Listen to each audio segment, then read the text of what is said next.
Nous le disions en ouverture, nous marquons un arrêt pour interroger ce que certains ont appelé au Cameroun il y a quelques jours, une grosse cacophonie à la tête de l'État. Tout est parti d'une communication du ministre de la Communication, porte-parole du gouvernement sur Radio France Internationale, en substance où il a reconnu que le président Paul Biya pouvait être à nouveau candidat ou non. Il a parlé du 50-50. Le ministre d'État en charge de l'enseignement supérieur au Cameroun, par ailleurs secrétaire à la communication du RDPC, est revenu quelques heures plus tard dans le même média RFI pour dire qu'il n'en est pas question. Il n'y a pas une affaire de 50-50. Le président Paul Biya sera tout simplement candidat. Et maintenant, au niveau des concertations du côté du palais de l'Unité, des concertations que menait le ministre d'État, secrétaire général de la présidence de la République, Ferdinand Ngongo, les informations en notre possession ont également fait état d'une énorme cacophonie de ce côté. Ce matin, nous parlons justement de cette cacophonie pour savoir si le ministre d'État Ngongo et le ministre d'État Ferdinand Famendongo sont tout simplement contre le ministre de la Communication, René Emmanuel Sadi. Valère Bessala, au regard de tout ce que je viens d'énumérer comme élément, est-ce que le mot cacophonie s'y est?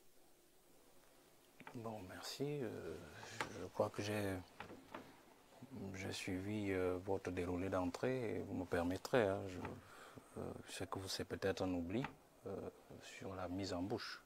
Sur ma mise en bouche, apporter quelques éléments. C'était pas un oubli, hein. Nous avions un problème de temps.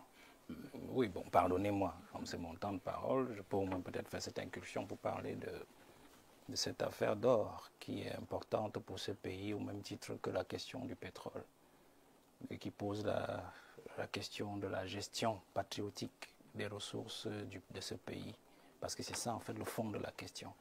Et l'aîné Limbi a parlé tout à l'heure des collectivités territoriales décentralisées, c'est-à-dire la prise en compte des zones où ces ressources sont extraites au bénéfice du pays. Ce sont ces deux parallèles que je pense bien que nous devrions établir dans ce débat. La question de l'or est autant importante qu'on retrouve l'or principalement à l'est, dans la zone de Baturi, Bumba Ngoko, Betaroya, mais aussi dans la région du nord, notamment dans le Mayoré, et surtout aussi dans le département du Faro, dans la jointure Poli-Beka, et dans la région de l'extrême nord. Et il y a des rivières qui sont reconnues comme aurifères. Par exemple, l'Onkam, parce que même je sais que les gens même d'Inkam peut-être ne le savent pas. L'Onkam est reconnu comme ayant des sédiments aurifères. Vous avez la Bumba, vous avez le Djerem. Voilà la question aujourd'hui. Le président, quand il crée la Sonamine, il y a 3 ou 4 ans, je ne sais plus, il y avait un problème, c'est régler justement ou mettre à jour la question de l'or, comment l'or est extrait et comment est-ce qu'on peut router l'or davantage et de manière visible et rentable dans les revenus du pays et dans notamment les réserves. Alors la question a été dévoyée parce que on devait créer au niveau des mines, on devait créer une société comme la Sonara. C'est-à-dire que la Sonara a un volet administratif, un volet commercial, un volet marketing, mais aussi elle a un volet raffinerie. Alors vous allez voir par exemple qu'ils se sont gardés bien de mentionner le côté raffinerie, parce que c'est le côté raffinerie en fait qui fait la captation de la ressource aurifère du pays et qui souverainise en fait son exploitation. Et vous allez donc voir qu'ils n'ont pas mentionné ce volet-là et on a dévoyé le projet Sonamine parce qu'effectivement, il y a des volontés privées de captation individualiste de cette ressource sur le terrain. Vous allez donc voir qu'on a eu un scandale, par exemple, avant la Sonamine, il y avait ce qu'on appelle le CAPAM. Le CAPAM était justement une affaire comme ça qui était rattachée au MINUMID et qui était gérée par quelqu'un qui est connu d'ailleurs. Et beaucoup avaient exercé des droits de préemption sur ce minerai-là. Donc voilà la véritable question, M. Parfait, ici, pour dire à nos téléspectateurs que l'or aujourd'hui, quand ils voient l'affaire, personne aujourd'hui ne peut donner, enfin, je ne sais pas si sur le plateau il y a des données, vous m'en donnerez peut-être, quelle est la réserve d'or exacte du Cameroun à la Banque centrale. Ça, il faut déjà le savoir. L'or, aujourd'hui, selon les experts financiers, est justement ce minerai qui sert à stabiliser, par exemple, une économie et à servir de garantie, par exemple, à la monnaie. c'est-à-dire qui peut garantir l'économie d'un pays non seulement, et aussi la monnaie par rapport à ses fluctuations, et aussi sur le marché international quant à ses transactions, par rapport aux variations, aux fluctuations sur le marché international. Voilà les caractéristiques de l'or. Nous avons donc un problème, et je sors de cette question-là, pour dire que le véritable souci de ce pays, c'est de créer une raffinerie d'or. Je crois que le Burkina Faso, le président Traoré, il est arrivé à peine il y a 3 ans. Ils ont sorti un stock d'or, je crois déjà à partir de la raffinerie que la Russie les a aidés à implanter. Le Premier ministre l'an passé, par exemple, a reçu la Sonamine, justement cette information, ils ont fait toute une cérémonie que le Cameroun avait réussi à capter 774 kg d'or, qui avait été converti en lingots, dont 500 lingots de 24 carats, et qui avait une valeur d'environ 24 milliards de francs CFA. Alors, il y a une volonté de nos autorités, du moins celles qui s'impliquent dans cette exploitation dévastatrice-là de l'or, de pouvoir garder ce minerai en marge du contrôle de l'État. Je vais vous faire, je sors par là. Vous avez par exemple suivi tous les scandales qui ont souvent eu par exemple avec certains services de sécurité, où on a retrouvé par exemple une compagnie qui est reconnue en Afrique, je ne vais pas trahir le secret, il y a des informations, Ethiopia Airlines, qui est particulièrement ramassée dans cette affaire-là, de faire sortir notre or du pays par des voies qui sont connues. Donc, on n'a pas suffisamment d'éléments. Ce sont des informations, vous pouvez taper dans Google les arrestations des stocks d'or à l'aéroport et tout ça, c'est toujours par cette compagnie-là. Donc, je n'ai pas besoin d'aller plus loin que ça. Donc, pour vous dire qu'en fait, nous avons ce problème. Je voulais le préciser pour qu'on se comprenne. Maintenant, on revient donc sur la deuxième problématique. La question que vous avez posée, pour dire qu'en fait, nous sommes justement, je me souviens, aussi au mois de mai, au début mai, j'étais sur votre plateau, et je l'avais dit ici que le président de la République sera en danger à partir du 21 mai. Si vous vous souvenez bien de cette émission, et je pense que vous et moi, on s'était un peu colletés. Il sera en danger après le 20 mai, après la célébration du 20 mai. Nous y sommes. Je crois que toute l'actualité que nous avons connue jusqu'à aujourd'hui, au-delà peut-être du danger physique, nous avons compris qu'il y a même le danger politique avec les démissions que nous avons connues et ainsi de suite, qui justement nous amène à l'actualité que vous avez posée sur la table, c'est-à-dire 2 ministres qui justement se collettent sur la scène publique pour des faits d'incompréhension, je vais dire comme cela, du silence du président. Parce qu'il est question de la problématique du silence du président.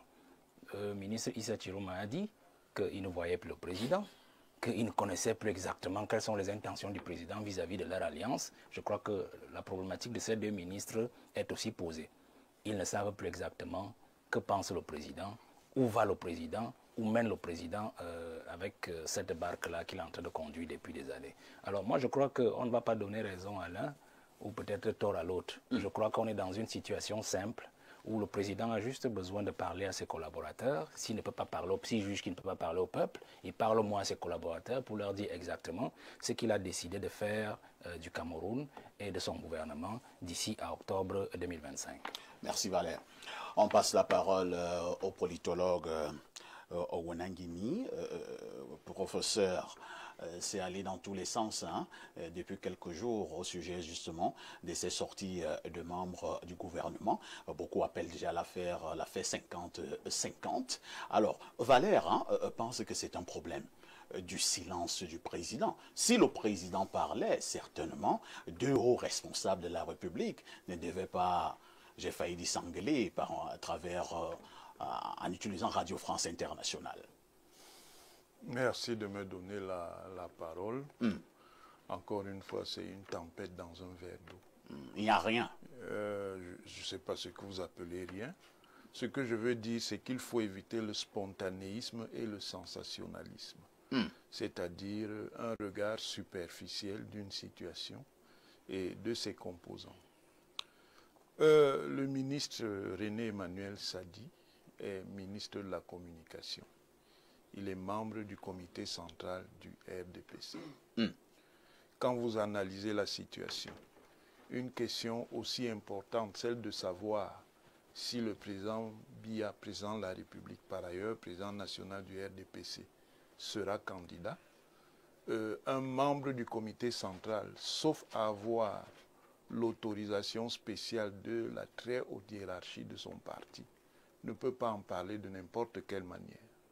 Donc, il est évident que ce qui prévaut quand le ministre René Emmanuel Sadi s'exprime, c'est sa position de ministre de la Communication et, dans notre système, de porte-parole du gouvernement.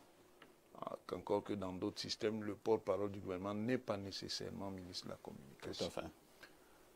Maintenant, pour ce qui s'agit du ministre d'État Famdongo, il est ministre d'État, ministre de l'Enseignement supérieur, secrétaire à la communication du comité central du RDPC et membre du bureau politique. Quand on lui pose la question, il est évident qu'une question de ce type, ne relevant pas strictement de son ressort en tant que chef de département ministériel, comme il a la multipositionnalité, comme il est à plusieurs endroits, il va répondre prioritairement à partir de sa position politique. Cette position politique, c'est quoi? C'est membre du bureau politique et surtout secrétaire à la communication du RDPC. J'ai l'habitude de vous dire, et personne ne veut comprendre, que le parti RDPC, c'est une chose. L'État du Cameroun, c'en est une autre. Ce n'est pas parce que le RDPC est en position de contrôle, est en position de ce qu'on appelle parti dominant, qu'il se confond avec l'État. Le système institutionnel camerounais n'est pas un système de parti-État, comme des gens sans profondeur analytique ont l'habitude de le considérer. Voilà une situation qui illustre ce que j'ai l'habitude de vous dire. Alors, professeur, moi j'ai un souci. Hein. Je n'avais pas fini. Oui, vous allez finir. Oui, oui. Il faut que nous nous comprenions. Parce que oui. si nous ne sommes pas au même niveau de compréhension, oui. ça peut également aller dans tous les sens. Or, ce n'est pas notre objectif. Nous voulons justement qu'on puisse comprendre. Et vous allez nous aider à comprendre. Oui. Le ministre de la Communication, porte-parole du gouvernement, M. René Manuel Sadi, fait une sortie le matin sur RFI. Où il dit c'est du 50-50. Oui. Le président peut se représenter tout comme il ne peut pas se représenter. Oui. Quelques heures plus tard, un autre ministre de la République, comme vous l'avez indiqué, secrétaire à la communication du RDPC cette fois-là, le professeur Famdongo, fait une autre sortie dans le même média où il dit que non, il n'y a pas une affaire de 50-50, le président sera candidat, débat clos. Alors, vous trouvez que c'est bon? Est-ce que ça ne montre pas qu'il y a cacophonie? Est-ce que ça ne montre pas qu'ils ne sont pas au même niveau d'information? Non, je répète, c'est un effet de construction du système médiatique. Et comme vous le dites, je vais donc maintenant clarifier. Je vous ai dit que le ministre René Emmanuel Sadi parle en position de porte-parole du gouvernement. Oui.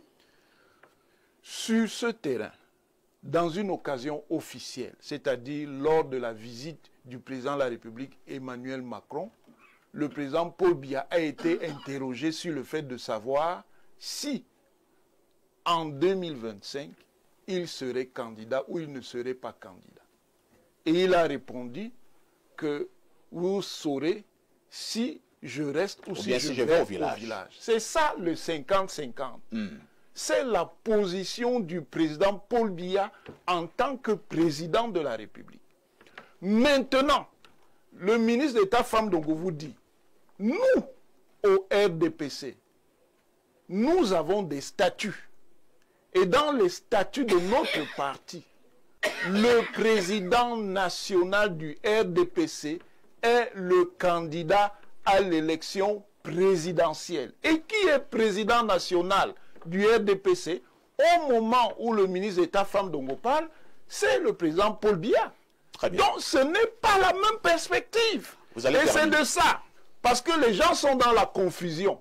C'est ça qu'ils appellent la cacophonie. Et c'est donc le système médiatique qui crée une polémique et qui suscite maintenant des conflits d'ego. Alors qu'à la base, il n'y a pas de problème. Puisque le ministre René Emmanuel Sadi dit le RDPC se prépare. Et si le RDPC se prépare, compte tenu des statuts du RDPC, c'est que, jusqu'à plus ample informé, c'est le président national du RDPC qui est candidat. C'est compris, professeur. Pierre Blériot-Niamec, le ministre René Emmanuel Sadi et le ministre d'État Famdongo, dans cette sortie sur RFI, en écart de quelques heures, ont exactement dit la même chose?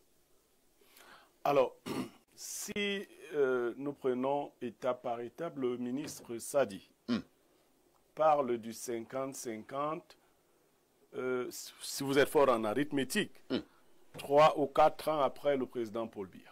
Ouais. L'incertitude était encore plus grande quand Paul Biya parlait. Paul Biya disait, le moment venu, vous saurez. Vous saurez. Le ministre Sadi n'a plus dit le moment venu. Parce que le moment était déjà venu. Ou le moment est venu. Sadi reste donc prudent. Et Sadi parle effectivement sans arrogance parce que lui, il n'a pas vu Paul Biya depuis. Il ne sait donc pas si ce type qu'il n'a pas vu depuis va être candidat. Il ne va pas aller dans l'arrogance de celui qui va parler par la suite. Mais est-ce que tu es sûr qu'ils ne se sont pas téléphonés? Il a dit 50-50. Pour rester prudent, quelle que soit l'orientation que la chose prendrait, Sadi ne serait pas confus et honteux. Mais comme il y a des gens qui ne se gênent pas d'être confus et honteux, rappelez que le ministre d'État Famen Ndongo avait annoncé une fois que Paul Biya était dans l'avion. Et Paul Biya n'était pas arrivé. Il n'a pas dit où est parti l'avion. Lui ne connaît pas la honte. Ah, vous n'allez pas Mais dire ça. Famen Ndongo a dit quand même la même chose que Sadi. Parce qu'il est coutumier du fait. Quand Sadi a dit 50-50, Famen Ndongo a dit 50 et 50. Ça fait 100. 100. Donc, lui, il a dit 50 et 50. Donc, dans tous les deux cas, président Paul Biya sera candidat. Mais il est allé plus loin. Il ne s'est pas limité à ça. Il a pris le soin de mettre en relief le discours du ministre Sadi. Il aurait pu parler ex-qualité de la secrétaire à la communication du RDPC. Mais rappelons que le ministre d'État Famen Ndongo a été porte-parole du gouvernement. C'est-à-dire qu'il connaît le poids de la parole du porte-parole. Et on l'a invité, effectivement, pour créer cette cacophonie. Et la cacophonie n'est pas restée entre les deux. Elle s'est poursuivie au palais, entre d'autres et Sadi, dont le but était ici, pour un groupe, de montrer que les Sadi font partie des gens qui veulent jeter le doute sur la possibilité de candidature d'un immortel. Parce que c'est de ça qu'il est question. Il y a des gens ici qui vous présentent, eux-mêmes vous diront que si vous avez une profondeur d'analyse, vous verrez que Biya sera candidat. Mais il n'y a aucune certitude humaine que Biya puisse être candidat, quand même lui-même le désirerait. Je dis donc clairement, il n'y a pas seulement cacophonie au sein du gouvernement, il y a cacophonie au sein du RDPC et il y a cacophonie au sein des créatures. Il y en a qui revendiquent d'être des plus vieilles créatures, qui sont offusquées de voir de jeunes créatures venir défier les vieilles créatures. Donc c'est une guerre des créatures. Des créatures face à leur créateur. Mais et que dit le créateur? Le créateur, malheureusement, n'est pas un créateur à la manière de Dieu. C'est un mortel, malheureusement. En fait, les créatures ont peur du départ du créateur. Il y a le professeur Owonangini qui veut rétablir sa pensée. Hein. Il veut mieux expliquer. Est-ce que je parlais de la pensée du professeur Owonangini? Oui. Ne vous inquiétez pas, Nora, vous allez parler. Ceux qui comprennent. Le président Paul Biya est candidat. Ceux qui comprennent. Ce sont les gens qui ont... On est donc venu parler du 50-50. Attendez, ce sont les gens qui ont peur de sa candidature qui sont encore à spéculer. Le président Paul Biya est candidat. Pourquoi parler donc du 50-50? Ce n'est pas, je dis, le président Paul Biya est candidat. Vous ne voulez pas répondre à ma question? Moi, le point sur lequel j'insistais, c'est cette question du silence. Qu'est-ce que ça veut dire? Ça veut dire donc que l'opposition, pour la désigner d'un mot de commode, qui se plaint du président Paul Biya en disant qu'il est là depuis 43 ans, ne sait donc pas qui est son adversaire, qui est son rival. Le silence du président Paul Biya n'est pas un silence de mort. C'est un silence de chasse. Non, de mépris. C'est un silence de chasse. Quand le lion chasse, il est silencieux. Donc c'est une stratégie. Si vous n'avez pas compris que le lion est en position de chasse, c'est que vous n'avez rien compris. Qui est encore lion? Paul Biya. Le lion, bon, c'est vous qui pensez qu'il n'est pas lion. Rendez-vous en octobre. Merci. Pas le bébé. Rendez-vous en octobre. Merci. Au plus Voilà. le chat, C'est pas le compris, lion.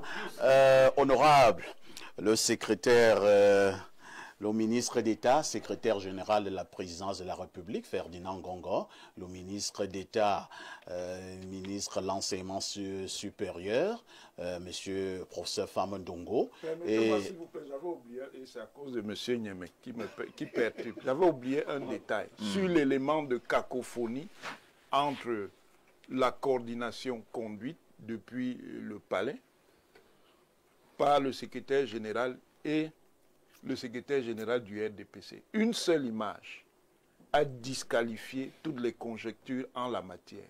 C'est qu'il y a une rencontre entre les deux et on a l'image de la rencontre quand elle s'achève. Parce que les gens ne comprennent pas qu'une campagne a des niveaux. Il y a le niveau stratégique, il y a le niveau opérationnel. Le niveau opérationnel, ce n'est pas au palais qu'on le fait, c'est au parti. Le niveau stratégique, c'est à la présence parce que c'est là-bas qu'il y a le candidat. C'est compris. Je pose la question à l'honorable, si ces trois personnalités sont au même niveau de compréhension, au même niveau d'information. Non seulement les trois personnalités sont au même niveau d'information, mais je dois vous dire une chose. La première, c'est que ce n'est pas le gouvernement qui investit le candidat. Donc, ce n'est pas le porte-parole qui doit venir dire s'il y a un candidat. Parce que le porte-parole du gouvernement... Ah, là, vous disqualifiez le porte-parole.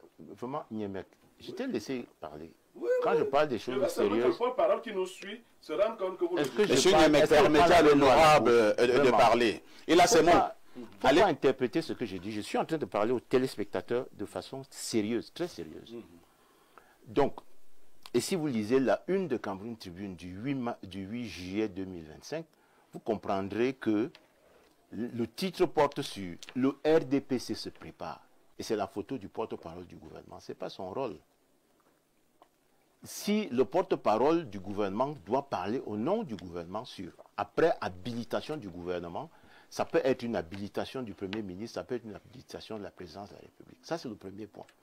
Le deuxième, c'est que le ministre d'État, Famandongo, il ne parle pas comme ministre d'État, il parle comme secrétaire à la communication.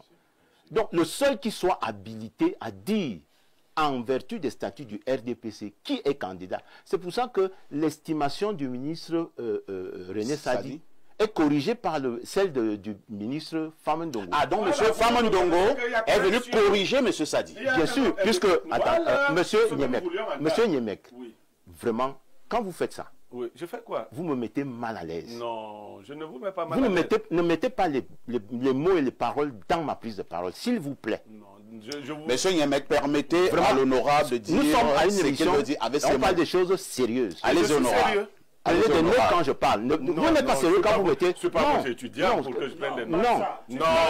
Non, qu'ils me disent d'attendre. Prends des notes et tu réagis après. Moi, je ne prends jamais les notes, j'ai une bonne mémoire. Bon, ne parle donc pas comme Monsieur ça. Niémec, permettez à l'honorable de Oui, parler. mais ne me dites pas de prendre des notes. Allez, honorable. Voilà. Le candidat du RDPC ne peut pas être à 50-50. Pourquoi? C'est une estimation statistique.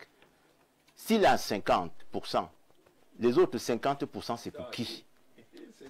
Le gouvernement peut-il nous dire pour qui il destine les autres 50%? C'est pour cela que le ministre d'État, secrétaire à la communication, est plus près de la vérité parce qu'il est à 100% d'estimation de candidature. Et moi, j'ai assisté à la réunion du Palais en tant que député de la délégation de la région du Centre. Je ne suis pas sûr que vous y étiez. Pour faire quoi là-bas? Donc, ne parlez donc pas... Non, mais ne me posez pas de questions. Ne parlez si vous donc voulez pas... Oh là là, monsieur monsieur Niémec. Niémec. Non, il dit je suis pas sûr que Non, vous y étiez. monsieur Niémec. N'affirmez Pour faire donc, quoi, là? Monsieur n'affirmez Niémec, donc pas une chose... permettez à l'honorable Mais d'aller au dites à bout de sa l'honorable de pensée. rester aussi poli. S'il vous plaît, monsieur Je vais Niémec. faire quoi au palais? Oh là là, monsieur Niémec. Non, je Calmez-vous. parle... Un Calmez-vous, lieu comme ça, je monsieur vais faire Niémec. quoi là-bas? L'honorable va reprendre la parole. Non, je vais pas faire quoi là-bas? Monsieur Niémec, monsieur Niémec, calmez-vous. Non, Honorable, vous reprenez la parole et vous avancez. non, parlez Moi, votre j'étais- affaire, je ne vous parle plus, mais ne me dites pas que je dois pas... Je peux faire quoi au palais? Il y a qui là-bas? S'il vous plaît, monsieur Niémec, un peu de tenue. Allez-y. Je voulais donc dire aux téléspectateurs que moi j'ai assisté à cette réunion et nous avons conduit une réunion avec le ministre d'État secrétaire général qui a fait une annonce de la candidature du président de la République, Paul Biya. Et l'information portait sur la sérénité et la détermination à partager. C'est pour cela que, étant la dernière délégation qui a été reçue au palais, le lendemain, nous avions la primeur de l'information que le ministre d'État recevrait aussi le secrétaire général du comité central, le vice-premier ministre Jean Kouété, pour qu'ensemble, ils structurent donc le compte rendu des audiences à l'adresse du président de la République. D'ailleurs, le ministre d'État a précisé que le corps électoral sera convoqué dans les prochaines heures, ce qui a été fait vendredi à 17h12. Donc, le ministre René Sadi et le ministre Famin Ndongo ne se contredisent pas. D'ailleurs, l'intervention, la deuxième intervention radiodiffusée sur Deutsche par le ministre Sadi rejoint largement le ministre d'État Famin Ndongo dans la perspective que, en vertu des statuts du RDPC, il n'y a pas de possibilité de faire une estimation à 50-50. Elle est de 100% en vertu de l'article 27. Honorable, gardez la parole. Hein. Je voulais le dire tout à l'heure, mais ça tombe bien parce que vous avez assisté à ces concertations. Oui. Mais je ne sais pas si c'est à vous que je devrais poser cette question, mais je vous fais confiance, hein, comme je l'ai toujours fait depuis des années. Nous avons eu une information selon laquelle le ministre d'État, SGPR, et le ministre René Emmanuel Sadi, au niveau de cette concertation, il y a eu des éclats de voix. Vous confirmez cette information? Non, je ne confirme pas cette information. Pourquoi? Parce que moi, j'étais le rapporteur de la délégation des députés de la région du Centre. J'ai d'ailleurs déjà déposé mon rapport à l'adresse du président du groupe parlementaire. Oui. La réunion a été conduite dans un climat de sérénité, de franche discussion, de sincérité et de convivialité entre des camarades. Si jamais il y avait eu éclat de voix, est-ce que vous pouvez le confirmer à la télé honorable? Est-ce que vous pouvez, ceux qui regardent cette émission peuvent dire à la fin de l'émission que Niamey-Moi a eu des éclats de voix? Non, c'est pas la même chose. Non, c'est la même chose, exactement la même chose. Le fait que quelqu'un parle avec sa façon de parler. Ah donc il y a quand même des façons de parler là-bas. Quand je dis la franchise de ton de Niamey, est-ce qu'après cette émission, ça va empêcher que Niamey et moi, qui avons partagé ce plateau. Non, nous parlons du secrétaire général à la présidence et le René Emmanuel Sadi. Il n'y a pas eu ce genre d'incident parce que tout s'est passé dans la courtoisie. Tout s'est passé dans la courtoisie, dans la convivialité, dans le respect mutuel, dans la convivialité de ce type de réunion de très haut niveau, dans l'élaboration de la stratégie du candidat qui, comme je le répète, est le président de la République, son Excellence Paul Biya. Docteur David Eboutou, que répondez-vous à ceux qui pensent, Mordicus, que nous sommes là, en plein, dans la nuit des longs couteaux?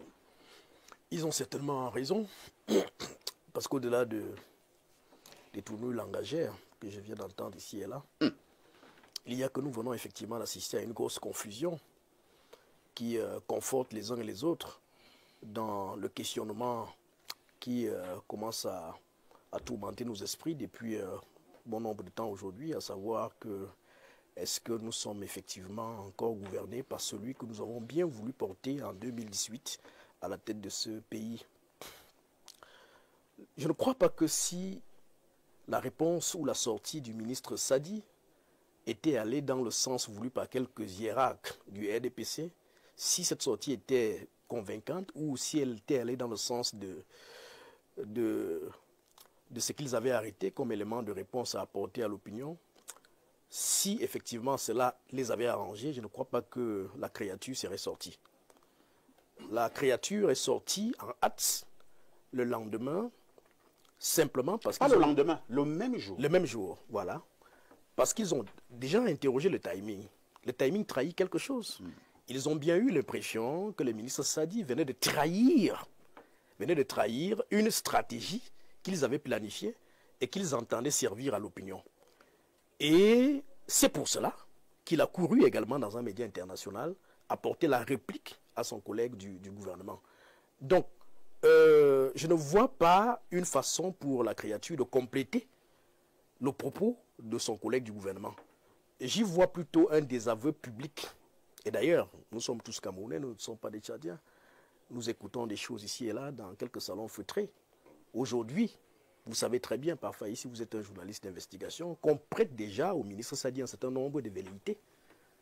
On lui prête quelques intentions, simplement parce qu'il aurait parlé du 50-50.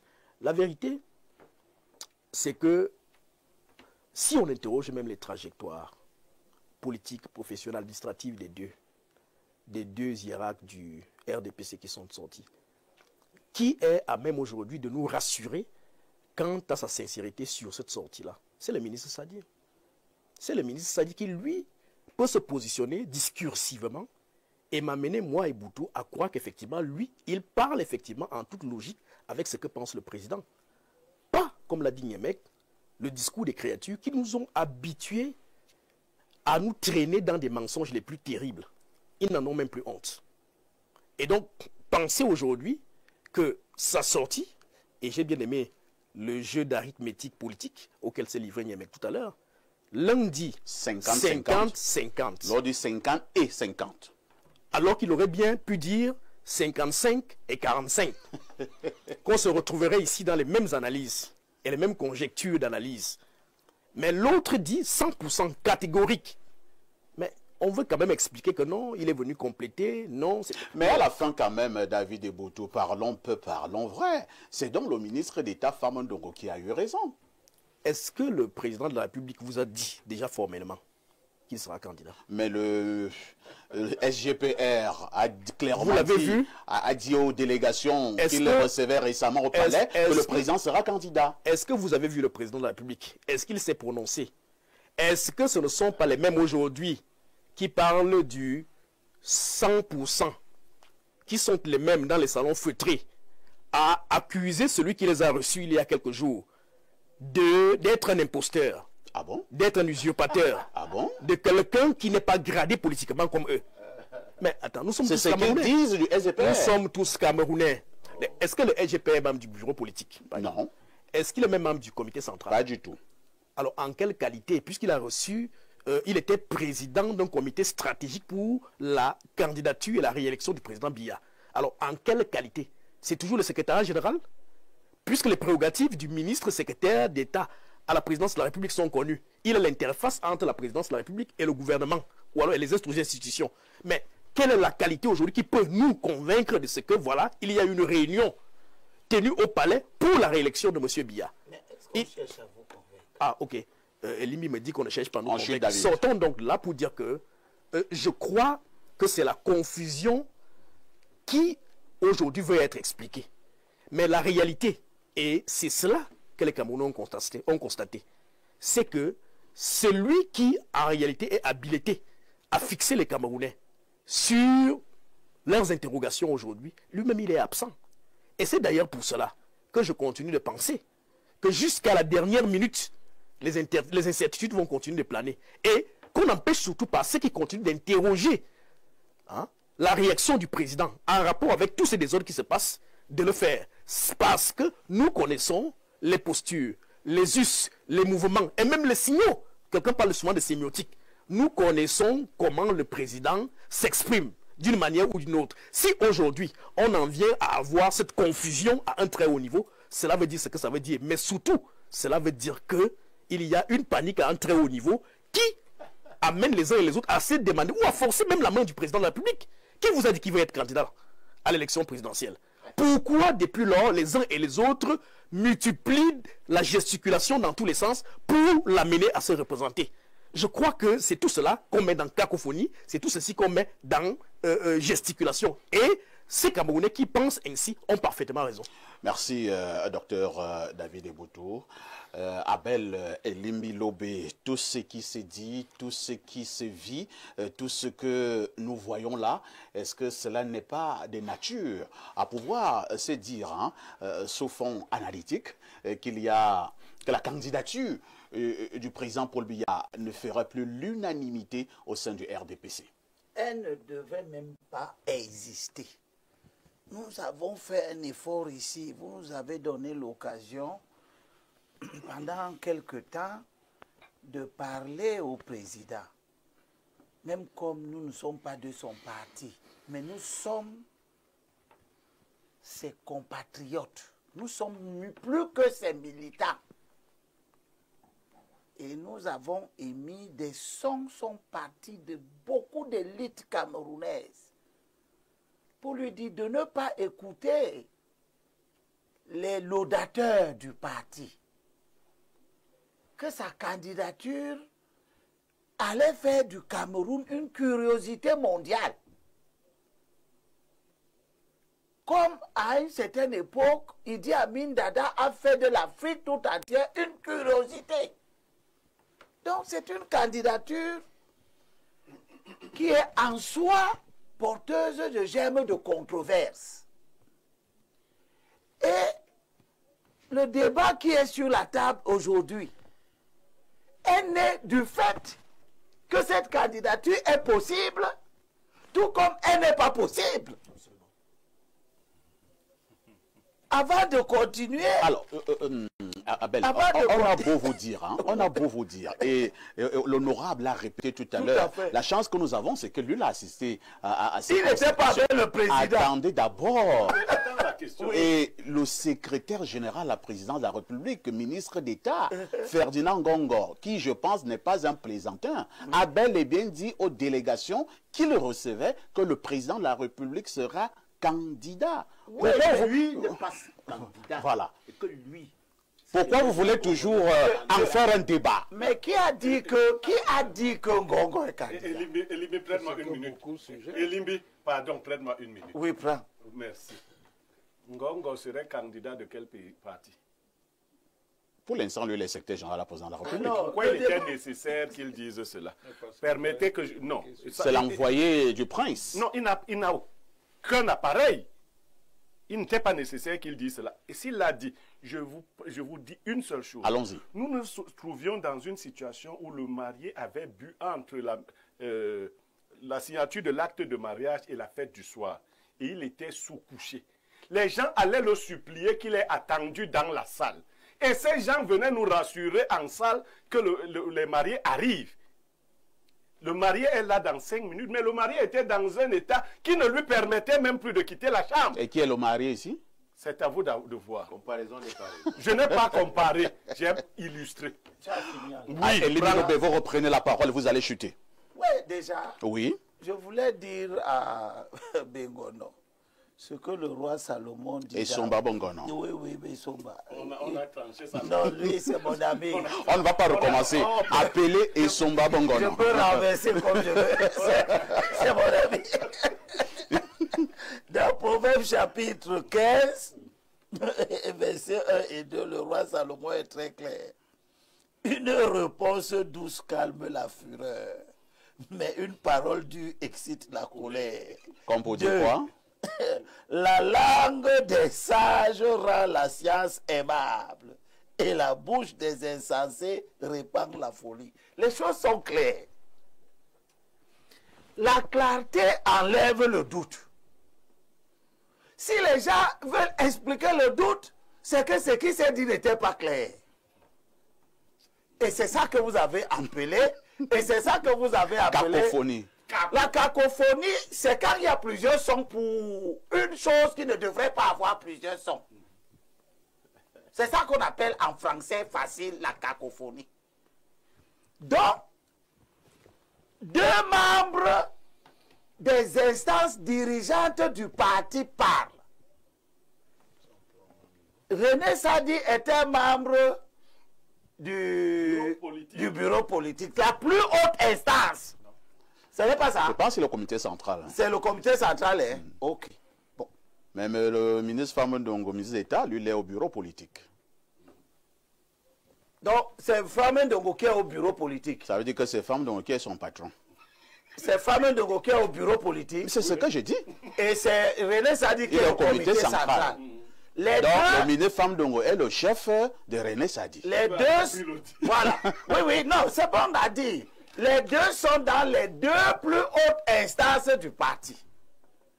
Là où le savoir exact de la situation aurait dû être élaboré et mis à la disposition de tous ces acteurs-là. Si les deux ne disent pas exactement la même chose, ça veut dire que les deux ne savent pas la même chose. Et puisque les deux ne savent pas la même chose, et je voudrais dire à Ona que quand on est parti d'ici l'autre jour, des gens m'ont arrêté en route et t'ont envoyé le message. Ils disent que tu dépasses déjà Konchou. Ils disent que tu dépasses déjà Konchou. Je voudrais vous donner une précision. Toi aussi. Non, je te donne une précision. Oui. Le bureau politique a 23 membres. Le ministre Sadi et Baoro Théophile sont les 2 membres désignés. Il y en avait 3. Avec Rose Zangele qui est décédée. Donc, le ministre Sadi est membre désigné du bureau politique. C'est vrai que je viens également d'avoir cette information.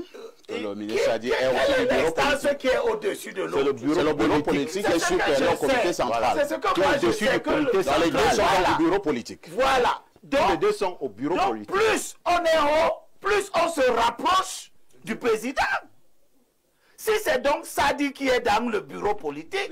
Les deux. Ah, les deux femmes et Sadi sont dans le bureau politique. Donc les deux sont proches du président, a priori au même niveau. Et ils ne disent pas la même chose. Et tu refuses Parfait ici de parler de cacophonie. Non. Je suis d'abord dans la forme des choses. Je veux maintenant sache donc que oui. Lorsque le bureau politique prend les décisions, ce ne sont pas ses membres qui les publient. Là n'est pas le débat. Non, suis. Oui. Je veux te dire que même si le bureau politique avait donné une instruction sur la candidature, ce n'est pas le ministre Sadi qui en parlerait, c'est le secrétaire à la communication qui est le ministre Famendongo. Très bien. Voilà. Ça veut donc dire que, c'est exactement ce que Parfait appelle cacophonie. Ça veut donc dire que 2 membres de l'organe le plus haut, le plus proche du président, là où la décision s'élabore, ont parlé. Un n'aurait pas dû parler. Il a parlé quand même. C'est ça la cacophonie. Comme membre du bureau politique. Je n'ai pas dit qu'il a parlé comme membre. Il a parlé. Il n'aurait pas dû parler. Vraiment, allons dans le fond. Allons dans le fond. Il a parlé alors qu'il sait qui doit parler. Passons. Celui qui doit parler, c'est fameux, selon toi. Mais lui, il a quand même parlé. Et il n'a pas dit ce que Fameux a dit ensuite. Écoutez, ça s'appelle... Non, je ne t'écoute plus. Laisse-moi finir. C'est maintenant les auditeurs qui nous écoutent. Ça s'appelle le désordre. Et c'est très important pour moi qu'il y ait ce désordre. Parce qu'il montre que la vérité se situe un peu partout. Et c'est le paradoxe. Fameux parle du principe. Quel principe? Qui est que le président, bien étant le président du parti, c'est lui le candidat, ça ne se discute pas. Il a raison. Sauf que il est dans un appareil dont il ne décide de rien. Et les événements nous ont montré en 92, en 90, lorsque les membres du parti sortaient pour dire qu'ils ne veulent pas du multipartisme. Le président en a décidé autrement. Le président de la République. Oui, il a fait un discours pour dire que vous allez vous habituer à la compétition. Qu'est-ce que cela veut dire? Cela veut dire que le président peut parfaitement décider, au sens de René Sadi, non. Il a déjà décidé. Laissez-moi qu'il parle. Tu as déjà parlé, non? Tu nous as expliqué, on a compris. Et maintenant, je te dis donc que René Sadi, qui est connu dans sa vie politique comme un subtil, et qui est connu pour ne pas dire des choses sans fondement, on ne le compte pas parmi les laudateurs. Il est connu pour ne dire que des choses qui ont une pertinence et qui se sont toujours avérées pertinentes. Il nuance l'hypothèse de la candidature certaine du président. Et il ne la nuance pas à n'importe quel moment. Il nuance quand nous voyons des manœuvres du fils du président qui fait des bains de foule. Et cela montre donc que il n'est pas tout à fait éloigné de l'hypothèse que le président, sans vous consulter tous, sans consulter son bureau politique, sans consulter son comité central, peut décider, et même pas devant les statuts de votre parti, peut décider de ne pas être candidat. et mettre quelqu'un d'autre que vous n'attendiez pas. Ce n'est pas possible. Et je termine là-dessus. Je suis d'accord avec toi. Ce n'est que dans ta tête que ça existe comme ça. Oui, je suis d'accord. Dans la réalité, laisse-moi finir. le C'est moi dossier qui ai sera la déposé parole. demain. C'est moi qui ai la parole. Exclusivité. Laisse-moi. C'est moi qui ai la parole. Je termine, s'il te plaît. Le président Biya, s'il fait ce qui n'est pas statutaire, vous allez lui faire quoi? Qu'est-ce que toi, Bengono, tu vas faire? Qu'est-ce que vous, membres du comité central du peuple politique, Tu poses mal la vous n'allez question. rien Le faire? président est un légaliste. Si le président, en 143 ans, n'a pas appliqué l'article 66 de la Constitution, on ne lui a rien fait. Et en 43 ans, il n'a jamais refusé l'investiture du RDP. Je n'ai pas dit le contraire. Voilà. Je dis simplement qu'en 43 ans, la Constitution qui demande la déclaration des biens, ouais, c'est moi qui parle. L'article 66 de la Constitution est un impératif catégorique au-dessus de votre statut. Je te renvoie à la Et cette disposition de la Constitution, ma détermination à cette servir. disposition de la Constitution, Reste en le clair. président l'a foulé au Et pied se rapproche 43 au ans quotidien. durant. C'est compris, On ne hein? lui a On va rien aller du fait. côté de la messagerie. Il peut donc Et Limbi, décider c'est bon, on vous a compris. de mettre quelqu'un d'autre. Vous ne lui ferez rien. On vous a compris. Vous reviendrez ici justifier On vous a simplement compris. le choix du président. Alors, nous prenons ce premier message. Hein? Nous prenons ce premier message. Nous sommes. Ils sont Elimbi Lobé, Elimbi Lobé, Elimbi Lobé. On vous a quelque suivi. chose d'inattendu peut être possible. On a compris, vous l'avez dit. Et l'honorable dit que c'est faux. Alors, disons, un message d'ici, et Bolunganjanga, le message dit, et Bolunganjanga au sein du parti, tel est proche du parti, tel n'est pas proche vraiment, ça sonne très très mal aux oreilles. Tout ça, c'est de la pure fiction. Monsieur professeur Wanangini, Non, il ne faut pas calmez-vous. accréditer ce qui est faux. Il y a zéro et Professeur, Boulgandanga, ces zéro. téléspectateurs vous subissent tous les dimanches. Je lui dis qu'il y a Permettez également, zéro et Boulgandanga. professeur, Qu'il parle alors. permettez aux téléspectateurs d'avoir leur avis. Voilà. Le mieux était pour vous, monsieur l'honorable, de rester tranquille et de ne rien dire. Bonjour, monsieur Parfait, ici. Le professeur Owanangini et le député oublient que le ministre Sadi a été secrétaire général du RDPC. C'est Joey Maps à Douala qui envoie ce message. Bonjour, Perfecto et ton riche panel. Je voulais demander à monsieur Eboutou de me donner une année électorale où monsieur Paul Biya était passé à la télévision pour déclarer sa candidature. Depuis la nuit des temps, c'est son parti qui le fait toujours. Bonne suite d'émission à ici. C'est Biloa depuis Douala. Allons au plus 34 ans, c'est l'Espagne. Monsieur l'honorable, vous n'avez pas le droit d'intimider Niemek. Tous les téléspectateurs savent que vous et Owanangini êtes en train de faire un effort surhumain pour expliquer ce que vous-même, vous ne maîtrisez pas. Le ministre Sadi a plus de crédibilité. Le peuple croit plus à sa parole, contrairement à celle de Famondongo, qui paraît plus à de la comédie. C'est rigolard de Mbalmayo. Autre message, hein? Bonjour, salut le grand parfait Haïti. Je tiens à admirer la qualité du débat aujourd'hui, mais nous avons l'impression que la présence de Paul Biya à la tête de l'État fait moins mal aux Camerounais que la présence de certains de vos invités sur le plateau. Vous comprendrez ainsi le courroux. Monsieur Nguini et Monsieur Bongono sont aussi... bon, les mots sont durs, hein, on va sauter. Bonjour, Perfecto, le fameux ndongo de la modération. Perfecto, s'il vous plaît, aidez-moi à relier ce message à votre soi-disant non. On ne va pas dire à votre honorable. Comme il vient sur notre plateau, nous mentir tout le temps et faire l'apologie de ce qui ne devrait pas être. Et comme ça ne suffisait pas, il veut aussi venir nous manquer de respect sur notre plateau de prendre des notes. Et qui doit savoir qu'en octobre, ils suivront les champions en Vomoka. Ils iront faire cela là-bas. D'ailleurs, le 12, c'est le 12. C'est un Voro de Bancomo. Bonne émission. Autre message ce matin, que prévoit la loi en cas de décès d'un candidat entre la période de validation des candidatures par le Conseil constitutionnel et le jour de l'élection. C'est Daniel Nga à Yaoundé qui envoie ces messages. La loi prévoit que le parti qui l'a investi le remplace.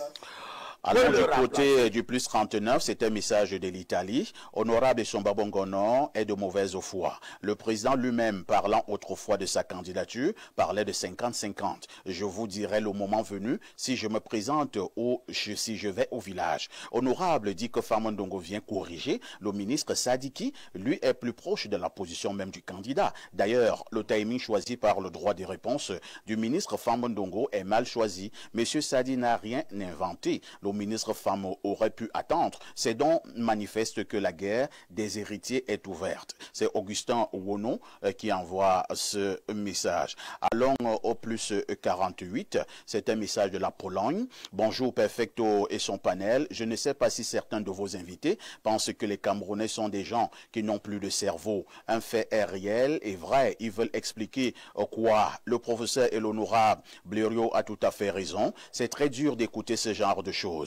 Vous faites une réunion à la présidence et vous ne voyez pas le président. C'est un peu étonnant de continuer à croire à quelqu'un sans le voir. Bonne émission. C'est Mathis depuis Varsovie qui envoie ce message. On part au plus 49. C'est un message de l'Allemagne.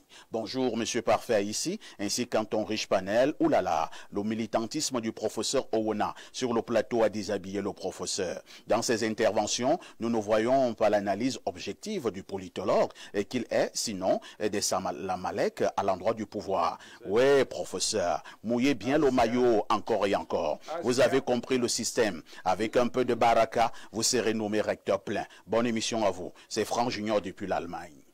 On prend ce message du plus 1, c'est un message des États-Unis. Bonjour le sac de modérateurs. Que les Camerounais laissent notre patriarche à aller se reposer. C'est Francis Nguini. Bonjour à vous sur le plateau. Je suis Evo Minkoulou depuis Ayos. Monsieur Parfait ici. Demandez à votre consultant Niemek de respecter les autres. Il n'est pas modérateur. Merci. Allons au 231. C'est un message du Libéria que dit le téléspectateur de ce côté. Bonjour Perfecto. Bonjour le panel. Est-ce que l'honorable peut nous dire si le RDPC tiendra son congrès avant la clôture de dépôt des candidatures? En effet, un congrès stopperait toutes les supputations que tente d'expliquer Owenangini. En tout cas, je pense que tout ceci se passe pour retirer le MRC de l'espace médiatique. Très bon débat et merci à David Eboutou et à tous les autres membres du panel. Mais Pierre Blérugnemek doit se calmer. Un autre message très rapidement, lisons le dernier.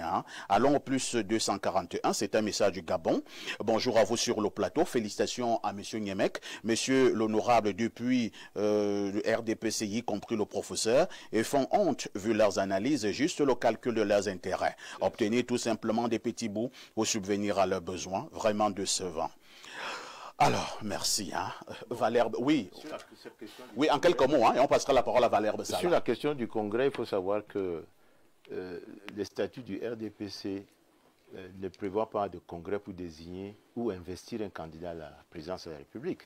L'article 27 alinéa 3 des statuts est clair. Le président national est candidat à l'élection présidentielle. Et je vous dis, malgré un certain nombre de vos téléspectateurs qui pensent que je fais ça pour survivre, le président de la République, son Excellence Paul Biya, sera candidat.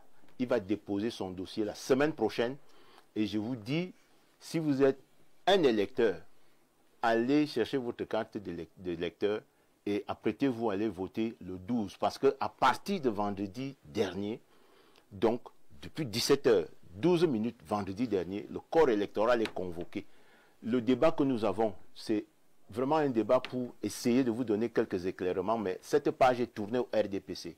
Nous sommes déjà sur le terrain pour sensibiliser nos électeurs, pour sensibiliser les responsables des organes de base, pour mobiliser les électeurs, parce que à partir de lundi matin, c'est le dépôt des candidatures. C'est compris. La déclaration de candidature, c'est un acte qui se fait en double exemplaire et c'est le candidat lui-même qui signe. Et le mandataire pour le RDPC, c'est-à-dire celui qui porte la candidature du président national, qui s'appelle Paul Biya, qui l'a toujours fait. Depuis 1990, c'est toujours le secrétaire général du comité central qui porte la candidature à l'organe en charge des élections. Cette semaine, c'est le secrétaire général, le vice-premier ministre Jean Kuete, qui déposera en nom du parti RDPC, qui investit son candidat. Ce n'est pas le gouvernement qui investit le candidat. Voilà. On passe à... Non, pour ça d'abord, Valère Bessala, qui n'est pas là pour le décor. Le 31 décembre dernier, le président de la République, dans un discours le 31 décembre 2024, a dit, je cite, « Ma détermination à servir reste intacte et se renforce au quotidien. » Merci. Donc, nous sommes dans la suite de ce discours. C'est Et le président comprenable. est déterminé à continuer à servir. Valère Bessala, du côté du RDPC sur ce plateau, on parle de sérénité. De votre côté, quand vous faites justement de l'analyse, est-ce que nous pouvons voir des faits qui démontrent une certaine sérénité? Ben, je crois qu'il faudrait d'abord corriger beaucoup de choses qui ont été dites. Pour moi, ce n'est pas un débat qui devrait avoir lieu si on connaît, si on est suffisamment renseigné sur les arcanes du pouvoir et de la machine politique en face que nous combattons. Je crois que j'ai entendu dire que le ministre de la Communication, il n'est pas porte-parole du gouvernement. Il fait office, puisqu'il n'y a pas de porte-parole constitué. Il n'est pas porte-parole du fait gouvernement. office. Parce que le décret de 2011 qui a été repris en 2018 et qui a été repris en 2019 en fait simplement un ministre de la communication. Et les ministres de la communication. Donc sous réserve peut-être qu'il y a d'autres éléments après. Non, non, portez le décret, je parle du décret, je ne parle pas des copies de presse. C'est le décret. Parce que le dernier porte-parole, ça je crois que je vais parler sur votre contrôle. C'était Conchou. Non, on était à Moukoko Mbonjo. Moukoko Mbonjo. Oui, le dernier. Le dernier porte-parole, c'est-à-dire qu'on dit portant organisation du gouvernement, on dit ministre de la communication. C'était bien écrit. Voilà, ministre de la communication, porte-parole du gouvernement. Donc il est tout simplement ministre de la communication. Je sors cette subtilité pour qu'on comprenne qu'il ne peut pas parler non seulement pour le gouvernement entier, parce qu'il n'est pas porte-parole du gouvernement, mais aussi il ne peut pas parler pour des appareils accessoires du gouvernement, dont le parti.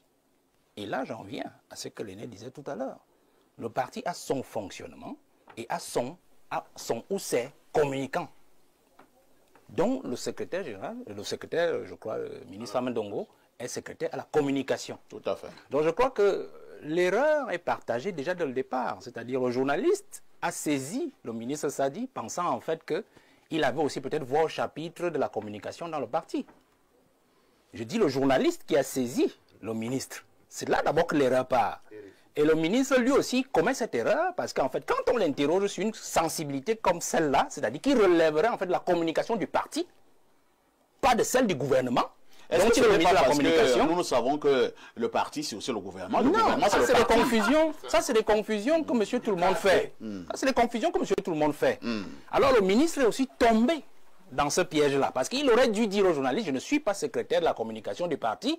Il y a une instance qui est habilitée à se prononcer. Je venais même communiquer alors sur quoi? Non, j'établis cela pour que nous comprenions. Pas la candidature. Monsieur Parfait, j'établis cela pour que nous comprenions que le débat que nous posons ne se poserait pas si nous essayons un peu d'entrer dans les subtilités institutionnelles. Vous comprenez? Une fois que je l'ai dit, il y a donc un fond qu'il faut poser entre les deux.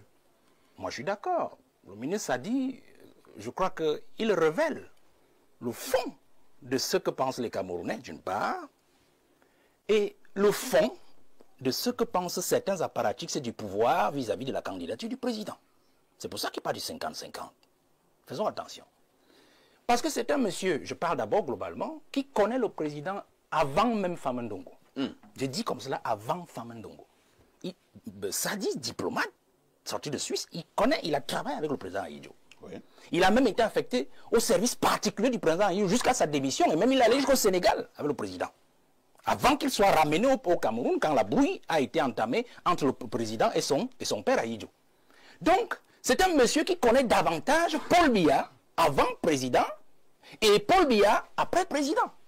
Donc il connaît comment le monsieur, il connaît, non, quand je dis après qu'il ait été président, c'est ce que je veux dire. Donc il connaît l'étape psychologique, le schéma mental, moral du président. Il connaît même les fourberies de l'homme. Il faut faire très attention. Donc quand il dit 50-50, il est en train de dire au Camerounais, c'est un monsieur imprévisible. C'est-à-dire que le monsieur que moi je connais depuis les années 70, depuis que je suis sorti de l'école de diplomatie, ce monsieur peut nous surprendre. C'est pour ça que M. Niemega parle tout à l'heure de prudence. C'est-à-dire qu'il est un monsieur prudent. Parce qu'il ne parle pas sur la connaissance du président. Il parle sur la connaissance du président et de l'homme qu'il a côtoyé. L'honorable vous dit que la candidature du président sera déposée cette semaine. Donc, si je l'ai dit, il faut donc comprendre que l'autre 50 là, qu'il enlève à la certitude de la candidature du président, relève justement de ce que je venais de dire, c'est-à-dire ce que les apparatchiks se font dans le système. Parce que nous savons que beaucoup ne veulent plus de Paul Biya. Ah bon? Beaucoup ne veulent plus de Paul Biya. Pour une simple raison, pas pour la même raison que le peuple. Faites très attention, parce que le peuple ne veut plus de Paul Biya parce que rien ne marche. Vous comprenez? Mais beaucoup ne veulent plus de Paul Biya parce que, le sachant imprévisible, ils pensent que s'il reprend notre mandat, certainement qu'il peut les passer tous à la casserole. Un. De deux, en reprenant un autre mandat, c'est-à-dire le 22 juillet, c'est-à-dire quand on a bouclé toutes les candidatures, c'est la fin politique pour tout son régime. Parce qu'en fait, dès qu'il reprend la personne d'entre eux ne peut plus être candidat. D'ailleurs, quelqu'un a dit là tout à l'heure que le RGPL les a rassurés que lui ne sera pas candidat. Vous comprenez? Ça veut dire qu'en fait, au sein de la machine RDPC et du pouvoir, il y en a qui ont des intentions. Donc, il est question pour eux, M. Parfait ici, il est question pour eux de manœuvrer pour que Biya ne soit plus candidat. Ou alors, s'il reste candidat, qu'il s'assure qu'il ne les changera jamais par un remaniement. Je prends un simple indice, parce que nous tournons autour du pot. Il y a l'affaire Léon Teller, au Nana. Qui est du RDPC. Qui est du RDPC, qui a déjà entamé depuis un bon bout de temps, une contestation judiciaire non seulement de la candidature du président, mais de sa capacité, de sa qualité de candidat naturel. Parce que c'est naturel du parti, vous comprenez? Même si cela ne va pas prospérer, mais cela a déjà quand même eu le mérite de glisser le peuple camerounais dans les intentions profondes d'une partie des apparatchiks. C'est-à-dire que certains ont monté déjà quand même une voie pour dire à Paul Biya, si tu décides de partir avec nous, comme tu veux nous emmener là tous, nous-mêmes on peut insécuriser votre candidature. C'est-à-dire que vous risquez de ne pas être candidat parce qu'on peut aussi créer une nulpécisation du RDPC. Vous allez chuter, Valère. Donc je voudrais dire que pour ceux qui pensent que le président doit... Non, il ne se prononce jamais. Le président ne se prononce jamais pour dire que je suis candidat. On constate simplement qu'il est candidat. Non, pour moi, le tweet n'est pas une voie institutionnelle pour... Je dis simplement que le président, il se prononce par la médiatisation du dépôt de sa candidature. À chaque fois qu'il a déposé la candidature, les médias, on convoque la CATV qui accompagne le porteur du dossier jusqu'à l'ECA, et puis ça sort au journal, on sait que le président a déposé sa candidature. Donc je voudrais sortir en disant que nous n'avons pas de problème, c'est pas fait ici, que le président soit candidat. Nous pensons plutôt que c'est le plus grand atout dont dispose la jeunesse camerounaise pour que le président soit candidat. Pour une simple raison, il faudrait que nous affrontions en octobre celui à qui l'on fait tous les reproches du mal-être du Cameroun. S'il venait à laisser quelqu'un d'autre passer, nous aurons même des difficultés à l'affronter parce qu'en fait, il n'est pas comptable du bilan de 43 ans. Donc c'est le bilan de 43 ans que nous allons juger le 12 octobre prochain. Merci Valère. Professeur Owedangini voulait absolument prendre la parole. Je vous la donne. Oui, c'était simplement pour dire à ceux qui multiplient les invectives, rendez-vous le 22 juillet 2025. On saura si Paul Biya n'est pas candidat. Vous êtes en direct sur Info TV. Marquons une autre touche pause.